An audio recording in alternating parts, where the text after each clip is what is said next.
তিনি গগৈ এটা টেগলাইন, এটা পলিটিকেল টেগলাইন হয়। কামত কোনো নাই, চব নিজৰ স্বাৰ্থত কাম কৰে। আজি গৌৰৱ নামত গগৈ, প্ৰত্যেকটোতো গগৈ কৰি ৰাখিব পৰা নাই, প্ৰত্যেকটো গগৈ আহোমটো কৰি ৰাখিব পৰা নাই।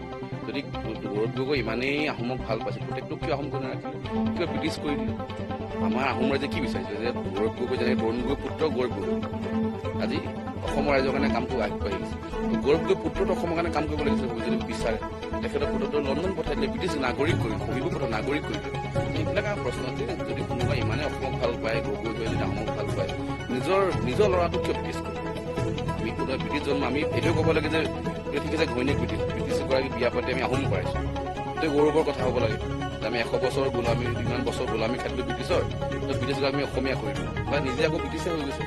তো সেই ধৰণৰ মেছেজবিলাক পলিটিকেল টেগলাইন মানুহ বিজেপিকে ভোট দিব। উজনি অসমত কোনো এইবিলাকৰ প্ৰভাৱ নপৰে। 100% ভাৰতীয় জনতা জয়ী হ'ব আৰু আমি আকৌ এবাৰ চৰকাৰ গঠন কৰি লওঁ। এবাৰ ভাৰতীয় জনতা পাৰ্টীয়ে প্ৰায় 80টামান চিট হ'ব, বাকী এলায়েন্সত বাকী চিট পাবই, কিন্তু আমাৰ ভাৰতীয় জনতা পাৰ্টীৰ 70-80 চিট পাব। এইবিলাক এটা টেগলাইন, তিনি গগৈ দুই গগৈ, এইটো টেগলাইন।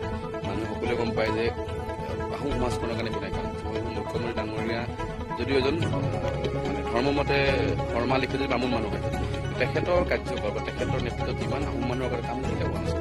আজি কেইদিনমান আগত মই তেখেতে এটা টকশ্ব'ত কৈছে যে আমি টিপাম, আজি আমি নাহৰকটীয়াৰ বাসিন্দা, নাহৰকটীয়াত আমি থাকোঁ আৰু গোটেই আহোমৰ জাতিটো আৰম্ভণি কৰা মূল ব্যক্তিজন হৈছে চবৰে চৰম চুকাফা। তেখেতে 1228 ভৰি দিছিল টিপাম।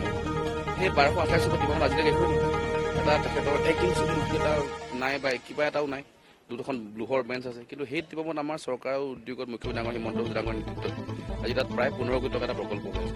চুকাফা চাউলুং চুকাফাৰ 52 ফুটৰ মূৰ্তি এটা নিৰ্মাণ হৈ যেতিয়া মূৰ্তি উঠি গ'ল, তাত কালাৰ চলি আছে, তো আগতে কেতিয়া হোৱা নাছিলে।